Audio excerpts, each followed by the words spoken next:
Happy Sabbath once again. Our viewers, we welcome you to our afternoon program. Our speaker has been and still is Elder Humphrey Kidika. We just want to welcome him to continue speaking to us and leading us in the Bible study. Before then, let us pray. Our Father in heaven, we glorify your name and we thank you because you have been faithful. We ask in a very special way that even as your servant rises to speak to us once again, that, dear Lord, you may be seen and you may speak to us. We pray, Father in heaven, that you may be with this program from the beginning until it ends. Above all, that your will be done. It is our humble prayer in Jesus' name.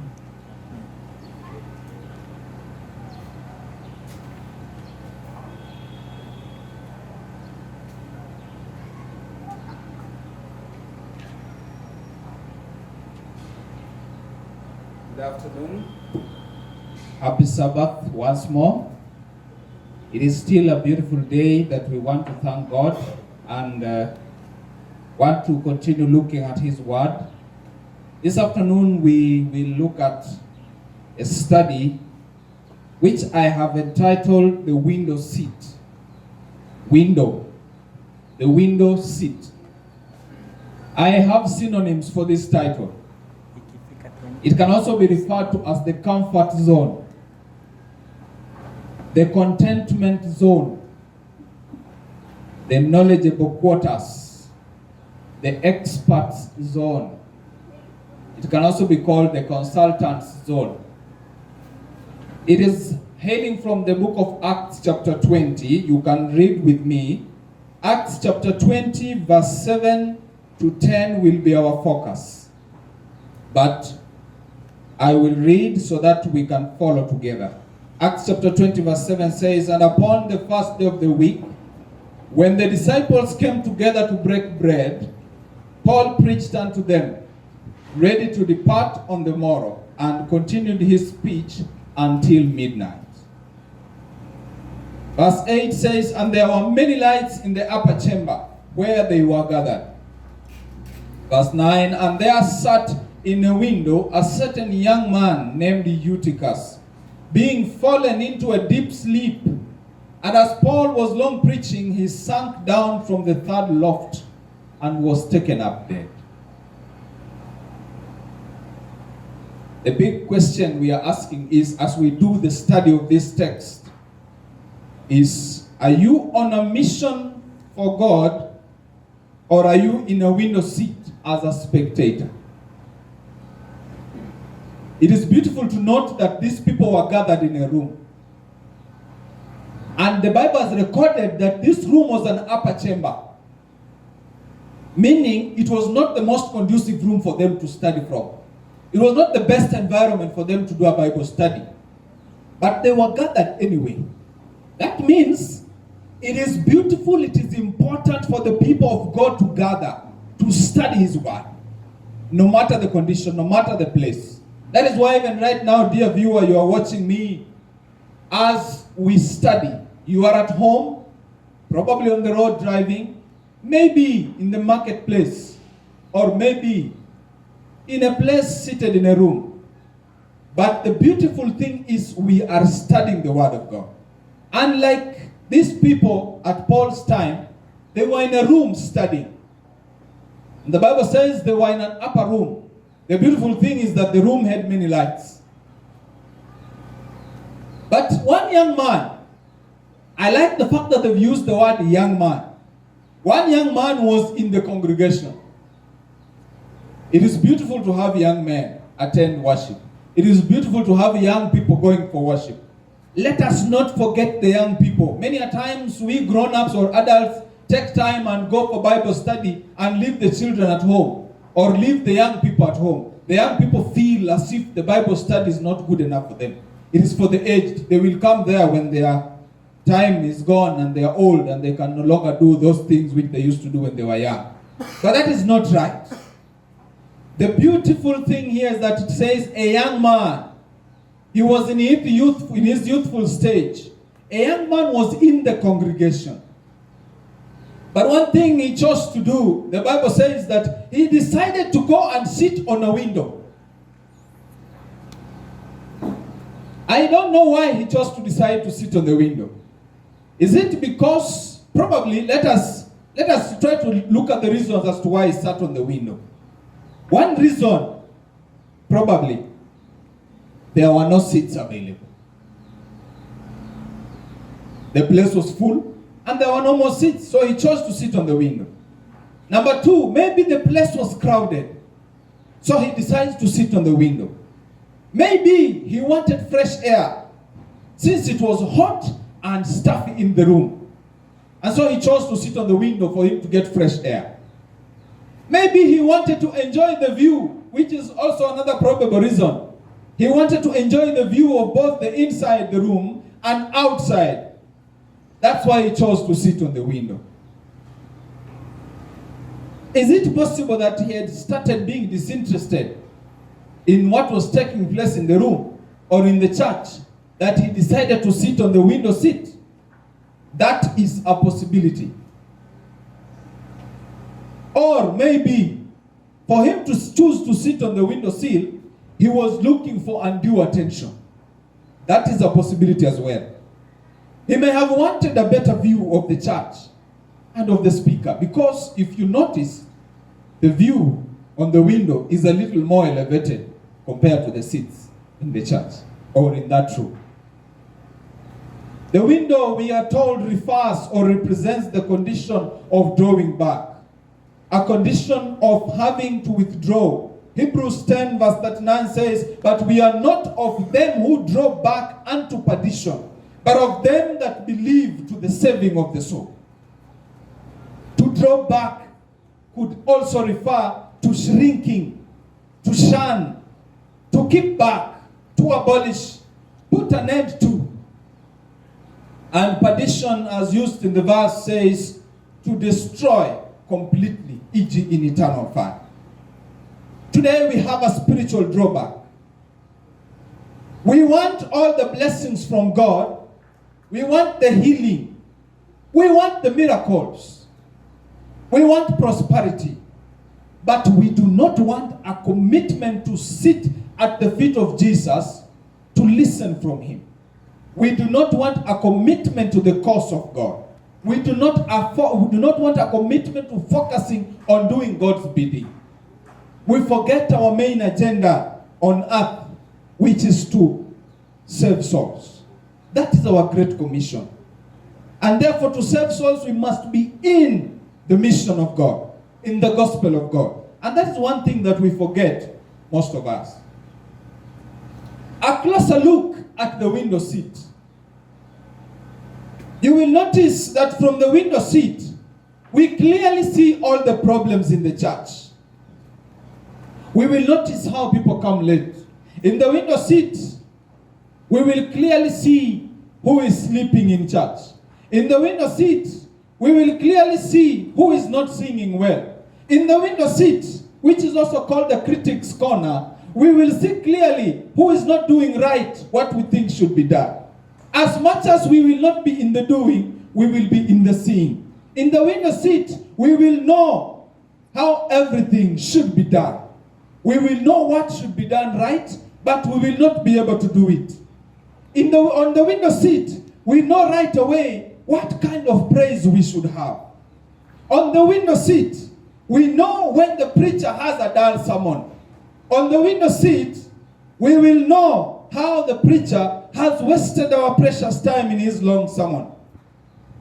From the window seat, we see all the weaknesses in the system, and we clearly see all the faults in others.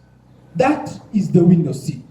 Indeed, the view from the window seat, like Eutychus was, is amazing. From the window seat, dear viewer, things that you had left outside become clear to see, become easy to see. Be it gossip when you're on the window seat. If you had decided to leave gossip outside, you will see it clearly roaming the streets. If you had decided to leave adultery outside, for sure, when you sit at the window seat, you will surely see adultery beckoning you from the window seat. On the window seat, you will surely see what you had shut out of your life coming back to view. whatever you had left outside on the window seat comes back to view. Indeed, things that you knew were destroying you in your life outside come back to view. That pornography that you had loved so much comes back to view when you sit on the window seat. That side chick that you had always done and you had always wanted to have a relationship with, that side person that you had always had an illicit affair with, comes to clear view when you are on the window seat.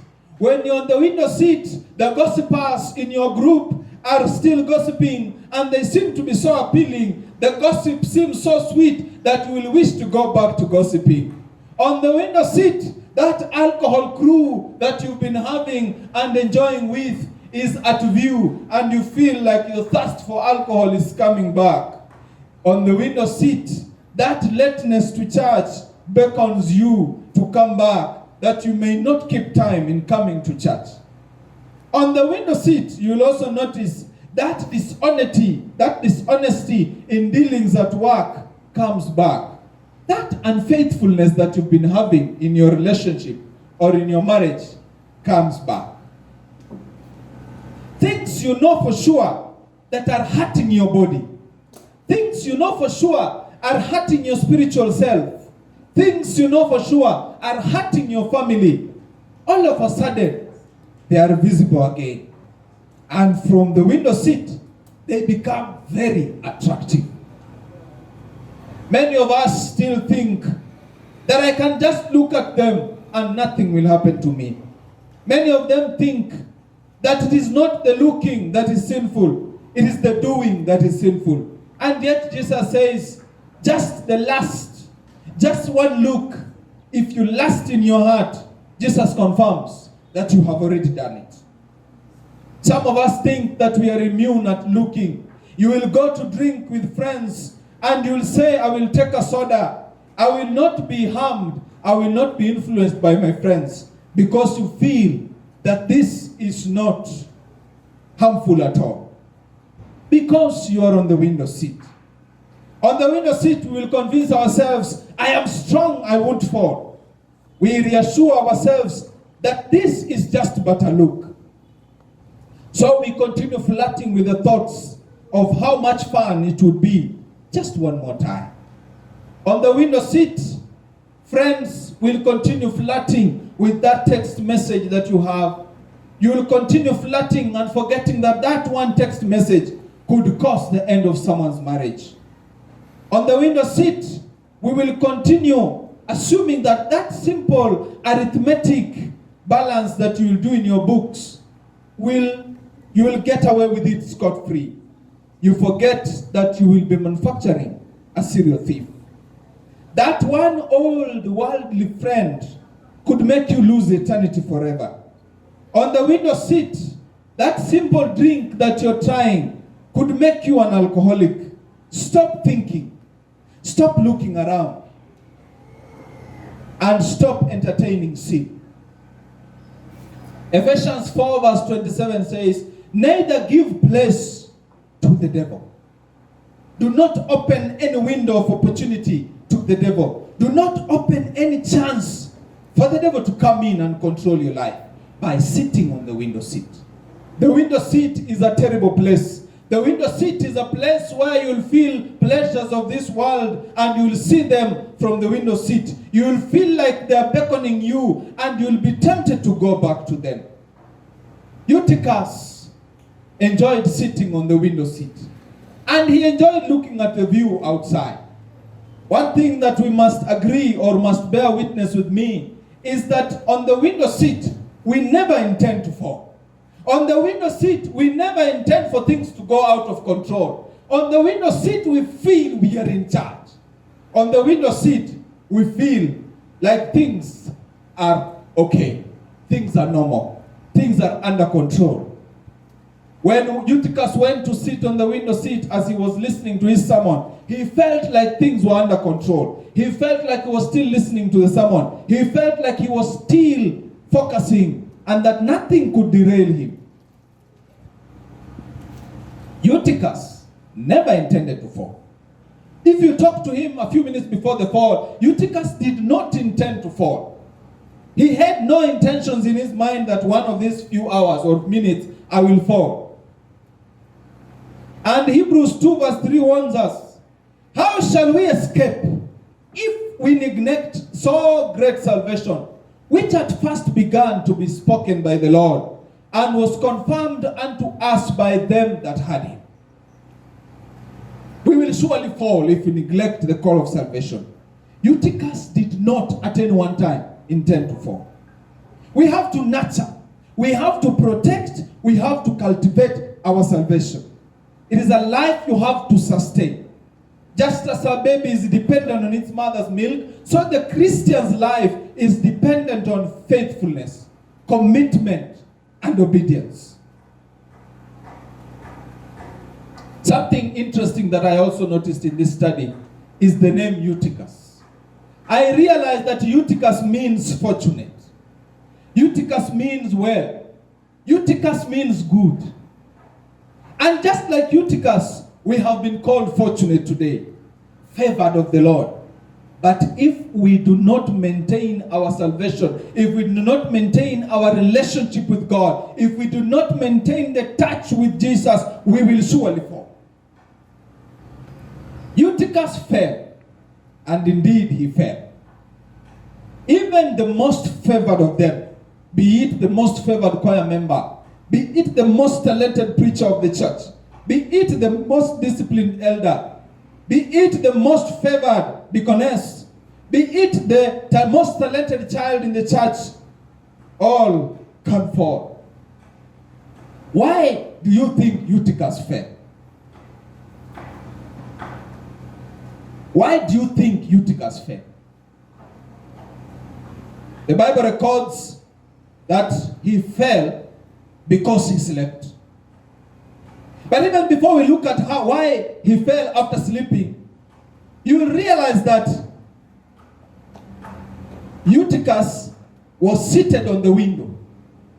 Why does he fall and yet his legs were, as when he was seated, let us assume Eutychus sat and his legs were inside the church, yet his body was seated on the window.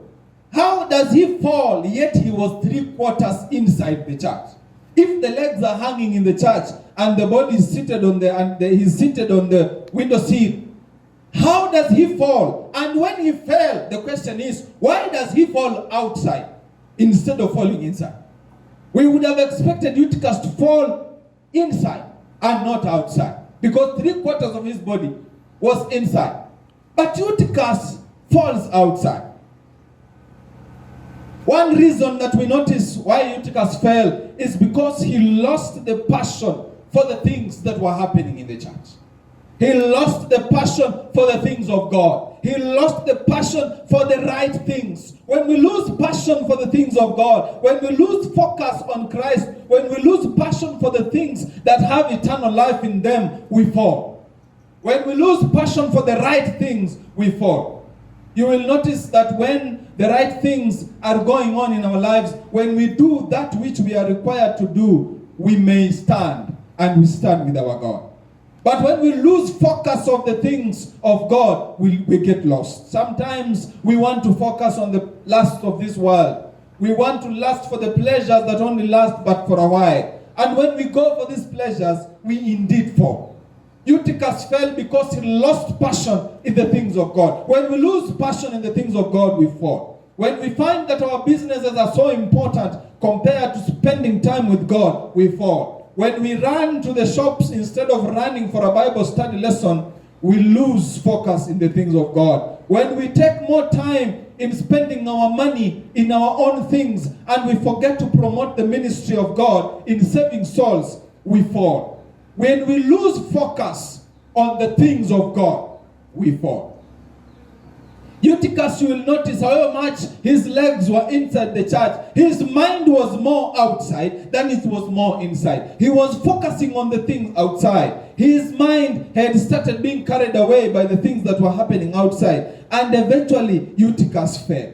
Eutychus also fell because the people who are seated in the church who should have paid attention to him, who should have looked at him sitting at the window and probably warned him, probably gave him a brotherly loving warning and told him, brother, you will fall. That seat is dangerous. The window is a dangerous spot. Sometimes we see our brothers and our sisters going astray and we forget to warn them.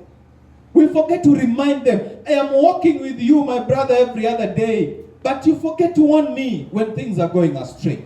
I am walking with you. I every day come to chat with you. Every other time we go with you to the merry-go-rounds that we attend. And you do not warn me when I've started having an affair with someone's husband, having an affair with someone's wife. You do not warn me.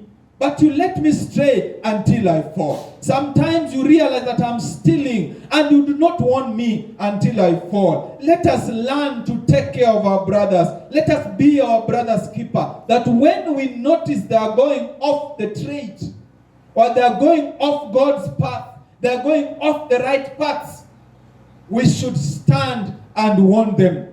And for sure, we will save a soul. Last Sabbath, we noticed in the lesson it said that if one warns a brother who is going astray and falling from sin, he will surely have saved a soul.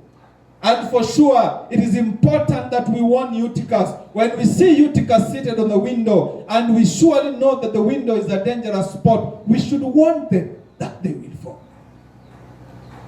Eutychus fell because of the neglect from his Christian brothers. He fell because the brothers saw him seated in a dangerous place. They saw him smiling at probably the ladies who were passing down on the streets and realized that he was not concentrating in the sermon. They saw him starting to doze off, but they did not warn Eutychus. Many a times our brothers fall. Our brothers plunge into sin. We see them plunging. We look at their traits. We focus. We see them surely going away. We even start backbiting them. We even gossip about them. We talk about them going astray instead of going to them and telling them about Jesus and reminding them and pulling them back to the right paths. It is important that we notice that if someone had taken a bold step and gone towards Eutychus and warned him of his weaknesses and warned him of the precarious position he was taking, Eutychus might have been saved that time from falling. We will notice that Eutychus was more out than he was in. Eutychus was seated on the window seat, and Eutychus was more on the outside. His mind was outside. His thoughts were outside. His focus was more outside. And when focus and thoughts are outside, for sure you will fall. Another attribute that I looked at and realized is that it was midnight. The Bible records it was midnight. Midnight can be a time for destruction.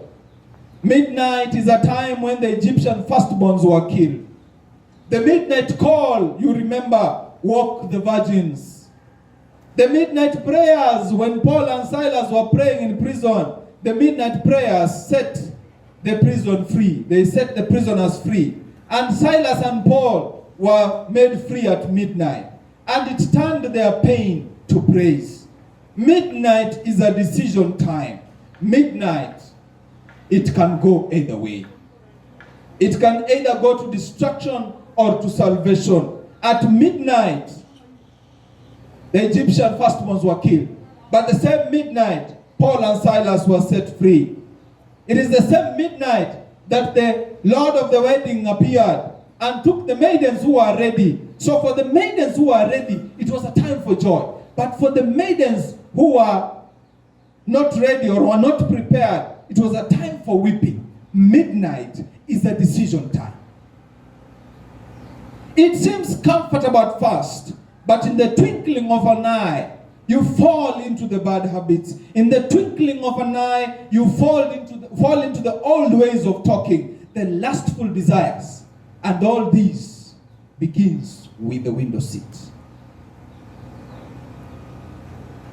It is recorded that when Eutychus fell off that seat, Eutychus had slumbered. Eutychus started dozing off. And dozing many a times, you'll realize that sometimes when we doze off, be it in the middle of a presentation, be it in the middle of a sermon, be it in the middle of a lesson, be it in the middle of any program, you realize that the dozing off comes because of being disinterested. The dozing off comes because maybe the presenter is no longer in your taste. The presenter is no longer catching your attention. The presenter might have taken too long. The presenter might no longer be in your taste. The presenter might no longer be in fashion. And that is the time dozing off starts. And Eutychus for sure dozed off. And when he dozed off, his whole body went limp and he fell off and fell into the streets. And the Bible records that when Eutychus fell, he fell with a thud. He did not fall slowly. He fell with a loud bang. When you're falling, you will not fall quietly, dear viewer. When you're falling, you will fall with a loud bang. For sure, you will not fall in a private place. When you fall, you normally fall in a public place. And you fall loudly until people listen, until people hear.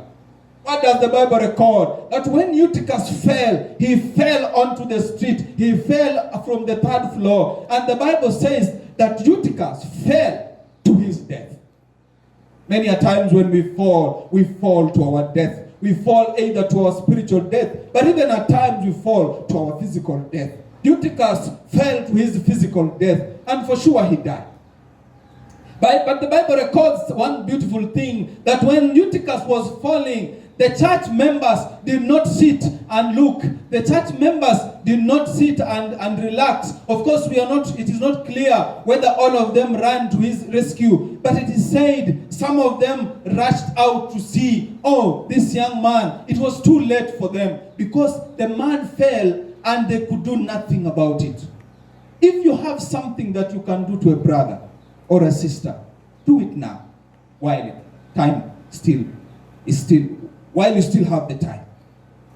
When a brother is falling, take the chance to save them. Take the chance to pick them up. Take the chance to remind them of their positions. And for sure, some of the church members rushed down the stairs and went and looked at the young man. And for sure found him, he had fallen. And he had fallen down and he had died. Life had gone out of him. Many a times when we fall in sinful habits, many a times when we fall into sin, we do not fall to come back. We do not fall to rise again. But there is one hope. There is one beautiful thing about falling, which happened to Eutychus. That Paul comes and looks at the young man. Paul comes and finds these people are surrounding the young man. Paul looks at the young man and says one beautiful statement that he points out. He says, oh, he may have fallen. The Bible records that Paul says he may have fallen, but oh, there is one hope. There is one beautiful thing that Paul states. He says there is still life in him. Amen. There is still hope in him. There is still some life still staying in his body. His body feels warm. For sure the young man had died. But Paul says there is still hope.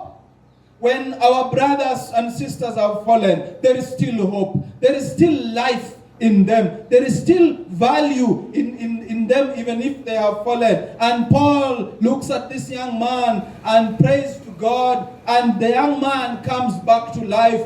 And Paul and the people of that place jubilate and shout and sing with joy because they realize that there is still life in this young man. And this young man can still come back to life. And for sure, after a prayer, they realize that the young man has come back to life. However much you may have fallen, dear viewer, dear listener, however much you may have fallen, know that there is hope in Christ.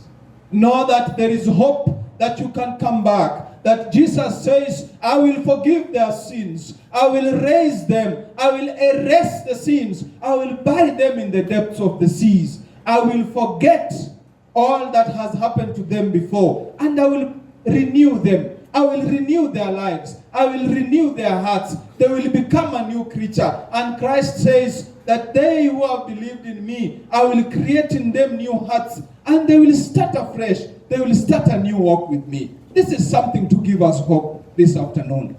That as we are walking in this walk of life,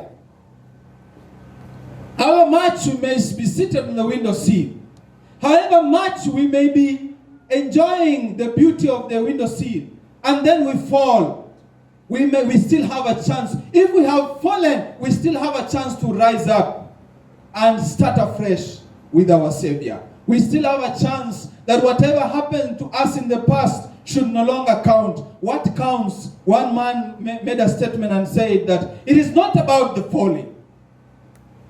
We don't become disabled by the falling. We become disabled when we remain fallen.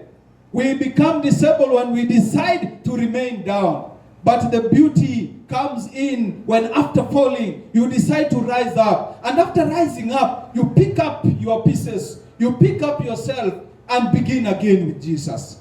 And I know today, this Sabbath, that we are fortunate for knowing the goodness of the Lord. And for one reason, we may have found ourselves on the window seat, or maybe we may have fallen deep into sin. But the book of James 5:19 verse to 20 says, if you happen to be near Eutychus, look out for your brother or sister. If someone for sure had walked in Eutychus, or even warned him, maybe things would have turned out different. Be your brother's keeper. Pull each other out of the fire. The good news that I want to conclude with is, Jesus loves you. And that is one beautiful thing. That is why in the book of John 3:16 it says, for God so loved the world that he gave his only begotten Son, that whosoever believeth in him, that includes you, dear viewer, that whosoever believeth in him should not perish. That whosoever has fallen like Eutychus did should not perish. That whosoever may have slipped and fallen into sin at one point still has the chance to stand again. That whosoever may have gotten down and may have fallen, may have slipped, may have injured himself with sin. Maybe it was something that made you trip and fall. But now you have a chance to rise again. Jesus loves you. He will pick you up. And he will put his life back into you like Paul did with Eutychus. He will make you an example of his mercy, love, and grace. And Jesus, the beautiful thing that I want to say lastly, my dear viewer, is that Jesus will never abandon you. Jesus will always be there for you. No matter how far you have gone, no matter how long you think you have stayed away from him, no matter how deep or how hurting your sins are, no matter how sorry state you are in, remember and know that Jesus is always there for you. And like the prodigal son's father, he's always there with his arms open wide, ready to receive you. This afternoon, make a decision to return to him, and he will make your sins, which are as red as scarlet, to be as white as snow. May God bless us this afternoon as we ponder upon these words of hope, words of life that Christ has given us today. And he will never leave us, nor will he forsake us. May we all be blessed in Jesus' name. Amen. Shall we pray? Our God and our Father, the viewer has bowed his head for a word of prayer, thanking you for the far that you brought him or her. We have gone through different testimonies in our lives, Father, and you know best where we have been. At one point, we were seated on the window seat and we thought things were comfortable. At one point, we were looking inside the church and criticizing everything that was taking place. We thought we were the best even in the choir. We thought we were the best even in being a deacon. We thought we were the best in being elders. We thought we were the best pastors. But Father, we are grateful that you have resurrected us from death, from the death of sin. You have put in us new life. You've made us new creatures. And from now on, we will walk with you. We will not abandon you. Hold our hands so that we may walk with you now and forevermore to eternity. be with us now and forevermore. For we ask in Jesus' name. Amen. Thank you. May God bless each one of us.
Our beloved viewers, we thank you for traveling with us all through these programs, and it has been a blessing, I know, to all of us. We want to remind you that you can still view the programs through Facebook and through YouTube. We want to urge you that next Sabbath you join us too, so that we can worship together. How we pray that God will protect all of us one from another as we part everyone to his own place. May our Lord bless you abundantly. May he protect you until we meet next time. Don't forget to follow us through Facebook and YouTube. May God bless you. Let us pray. Heavenly Father, you have given us a congregation through this platform, that you may bless them even though we have a period of hardship. How we pray that your protection may be with each one of them. How we pray that our guests and our speakers this day may they be continually blessed as they also prepare to serve in other places. Oh God, we praise thy name and glorify you, for you are able and mighty, in Jesus' name. Amen.